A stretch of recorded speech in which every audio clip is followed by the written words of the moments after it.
Before taking office, Trump has already crushed both enemies and allies.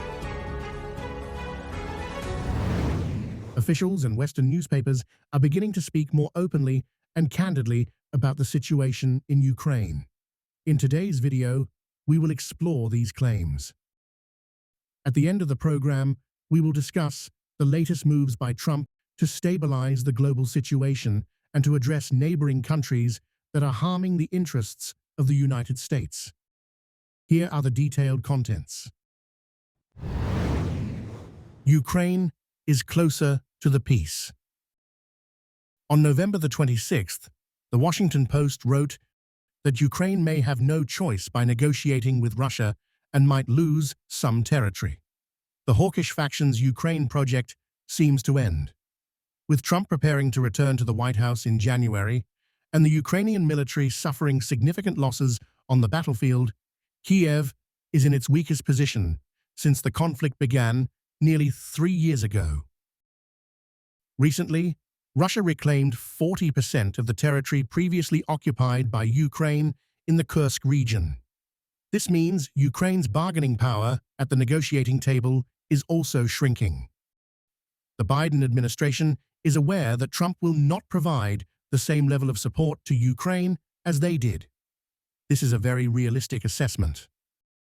CNN reported yesterday, December 29th, that Trump's Ukraine envoy, Keith Kellogg, stated that the U.S. should not be involved in another conflict and that the U.S. arms stockpile had been affected by support for Ukraine, putting them at risk in any conflict with China over Taiwan.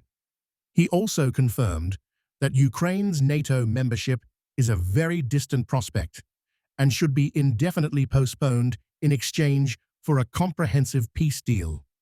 Most importantly, Trump's peace plan, as outlined by Kellogg, is that a resolution through negotiations will become a formal policy of the United States.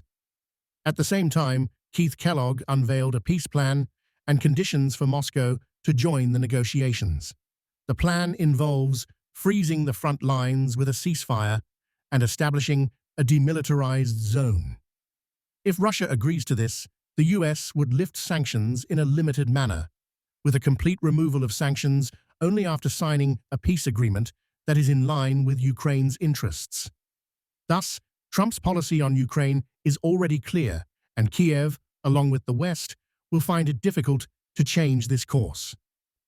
Ukraine is facing significant challenges. Its forces are struggling on the battlefield, and international support may decline in the future. Increasingly, Western officials and mainstream media outlets are acknowledging the reality that the Russian army is advancing, while the Kiev army is at a disadvantage both in firepower and, most importantly, in manpower. The first clear evidence of this came when NATO Secretary-General Mark Rutte admitted on November the 27th that Ukraine does not have a strong position to negotiate with Putin and that, at this point, the Ukrainians are indeed in a disadvantageous position. Rutte assessed that Kiev lacked leverage on the battlefield to prevent the Russians from achieving their goals. What is noteworthy is that the NATO Secretary-General mentioned China, stating that President Xi Jinping is closely monitoring the outcome of the war and would be very interested in who wins this conflict. The NATO Secretary-General also quickly positioned himself as an ally of President-elect Trump. The second piece of evidence came from an interview with Sky News on November 30th, where President Zelensky said he was willing to end the hot phase of the war with Russia, including conceding territory taken by Ukraine, in exchange for NATO membership. He stated that a ceasefire was necessary to ensure that President Putin will not return to seize more Ukrainian territory. Ironically, to end the war, Zelensky continued to insist that Ukraine must join NATO, which is exactly the cause of the conflict. However, these remarks from Zelensky can be seen as progress, as they go against his previous statements, where he had long claimed that Ukraine's sovereignty was non-negotiable, including the issue of Crimea. Even Ukraine's former foreign minister, when interviewed by Financial Times yesterday, admitted that the country lacks the means and tools to change the battlefield situation and alter the course of the war. Interestingly, while he praised the country for being fortunate to have Joe Biden as US president when Russia attacked Ukraine in 2022, he also acknowledged that Trump's stance is completely disadvantageous. According to former Foreign Minister Kuleba, Trump has two very clear positions on Ukraine. First, he will change Biden's policy on Ukraine. And second, he views Zelensky as a great businessman, meaning very skilled at extracting money from the US. Now, the former Ukrainian foreign minister believes that both Zelensky and Putin have seen an opportunity with Trump, and no one wants to reject his peace plan. He also stated that anyone who rejects it will lose. Zelensky has always rejected Trump's land for peace plan and only agrees to negotiate when Russia returns the borders as they were in 1991. In contrast, President Putin has always insisted on the condition that Ukraine must recognize the 4 regions that Russia annexed, along with Ukraine's neutrality. The Kremlin recently made statements indicating they do not want a ceasefire at this time, especially when Kiev is attacking the Kursk region. However, they also stated that Moscow remains open and willing to listen to Trump's peace proposal. Another important detail is that Financial Times, a media outlet supportive of the Democratic Party, summarized as follows: Trump has often expressed admiration for Putin and clearly views him as an equal, while he has been somewhat indifferent to Zelensky. It is likely that the favorable relationship between Trump and Russia during his first term will continue to be exploited by Western media in the future. Putin warns Trump not safe after assassination attempts, criticizes left-wing attacks on Trump's family. In reality, the dangerous escalations by NATO, backed by the Washington swamp over the past 3 weeks, are essentially anti-Trump actions with the aim of destroying the plan to restore peace in Ukraine. On November 26th, while attending the Collective Security Treaty Organization (CSTO) summit in Astana, Kazakhstan, Putin mentioned Donald Trump and stated that he does not believe Trump is entirely safe after at least 2 assassination attempts. President Putin openly said the absolutely uncivilized methods used to battle against Trump up to and including an assassination attempt and more than once. President Putin also warned, unfortunately, in the history of the United States, various incidents have happened. I think he, Trump, is intelligent, and I hope he's cautious and understands this. Trump was lightly injured when a bullet grazed his head during a campaign event in Pennsylvania in July. And in September, while playing golf in Florida, an assassin attempted to shoot him with a rifle, but was discovered by a Secret Service agent in time. Surprisingly, Putin explained in detail the uncivilized methods used by Western elites to attack Trump.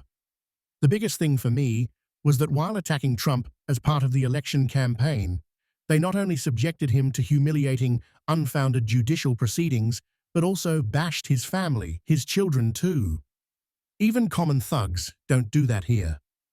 According to Putin, when gangs fight with each other, they don't target women and children, but leave them alone. It's men that fight with each other. But these people did target the family, said. It's just vile, another clear sign of the moral decline of the current US political system, the Russian president concluded. In his speech, President Putin also praised Trump as being intelligent and experienced. This is not the first time the Russian leader has made such positive comments to defend Trump. And because of this, even though we do not know the exact nature of the relationship between the 2 most powerful men in the world, this is a topic that the Democratic Party and left-wing media will exploit thoroughly. Recall that the American media strongly criticized Trump when the former US president called Putin a genius and smart when attacking Ukraine. As Trump's inauguration day approaches, the left-wing elites and their affiliates are increasingly stirring up opposition against him. On November 25th, The FBI reported that several of Trump's cabinet nominees have been threatened in recent days, including bomb threats and violent attacks. This is not just happening to the controversial nominees. For example, Elise Stefanik, nominated as U.S. Ambassador to the UN, and Lee Zeldin, nominated to head the Environmental Protection Agency, have both been bomb threat targets. In the past few weeks, we have also witnessed bizarre outbursts across the United States.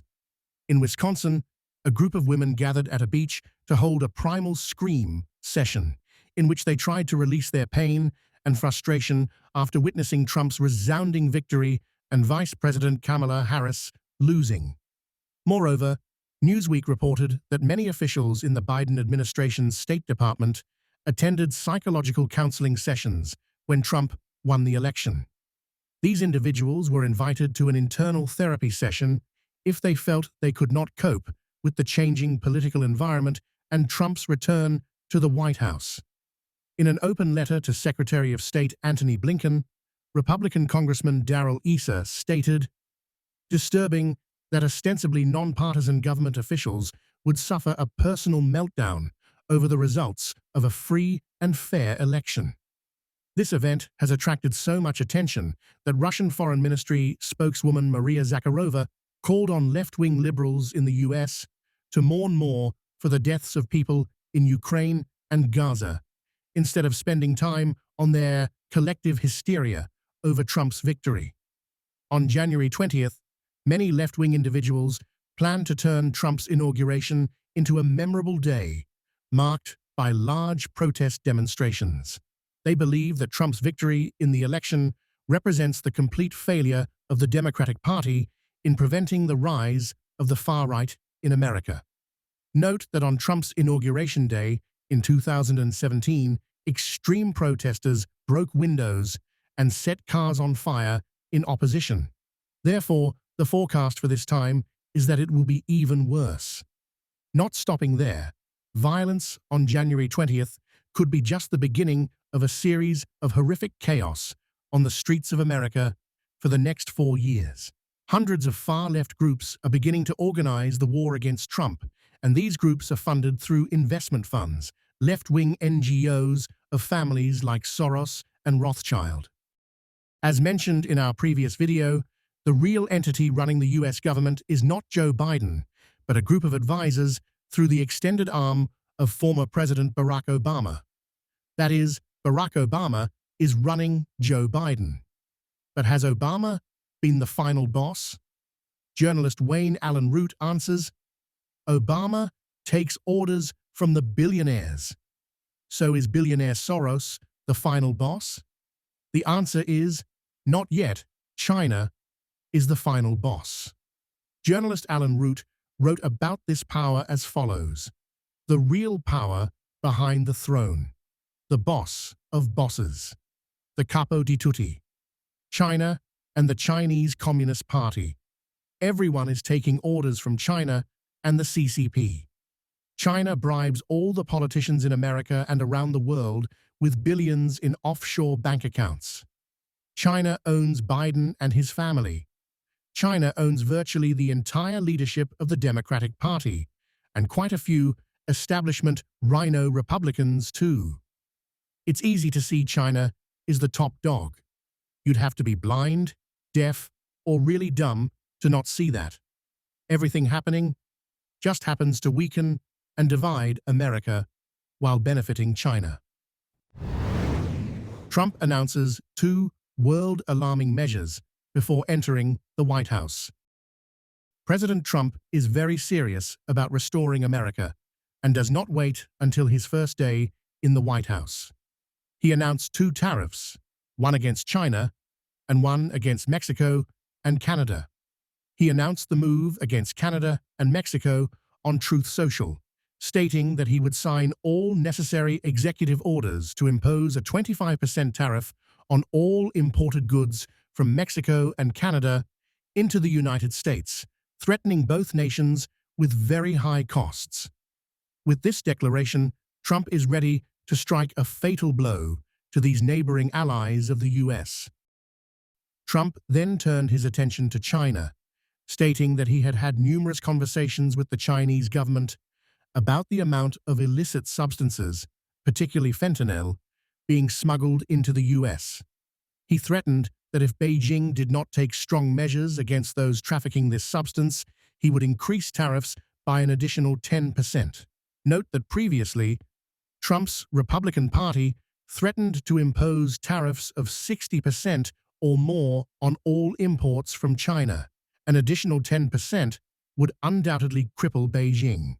In fact, Trump's discord with Canada, Mexico, and China has long been centered around the issues of fentanyl trafficking and illegal immigration. During his first term, Trump punished Chinese companies not only for financing, but also for providing raw materials for fentanyl production, forcing Beijing to tighten production and sales of this substance in China. However, Chinese companies later shifted their production lines and began supplying the necessary chemicals to produce fentanyl in Mexico. Before Trump issued the unprecedented tariff threats against China, Bloomberg reported that there was a record wave of goods being shipped from China to the US in the weeks following the US presidential election, with the goal of stockpiling goods before Trump started the trade war with Beijing. Meanwhile, Nikkei reported a historic event. 3 US aircraft carriers will be present in Asian waters next week after months of absence due to concerns over Chinese aggression on the eve of the new president's inauguration. Note that no US aircraft carrier has been deployed in Asia since mid-May. Other aircraft carriers were sent to the Middle East to deal with escalating tensions between Iran and Israel. Observers say that the increased US military presence in the Asia-Pacific is aimed at countering any threats from China in the more than 50 days before Trump's inauguration. Brent Sadler, a senior expert at the Heritage Foundation, said, "We are entering a phase where China is preparing to test our resolve, so the increased presence is very timely," and affirmed that China is clearly the #1 threat to the US. He also noted that the absence of US aircraft carriers in the Western Pacific over the past few months has led to provocative actions by China in the South China Sea and around Taiwan. Meanwhile, Jacob Stokes, deputy director of the newly established US Security Center, said, "China will try to test the Trump administration from the outset, potentially by provoking around Taiwan or the South China Sea, or both." All of these actions show that Trump is doing exactly what he promised during his campaign, including ending the war in Ukraine and focusing on containing China in the Indo-Pacific region. We will have to wait and see how the results unfold. This concludes our commentary for today. Thank you for your attention, and we look forward to seeing you in the next program.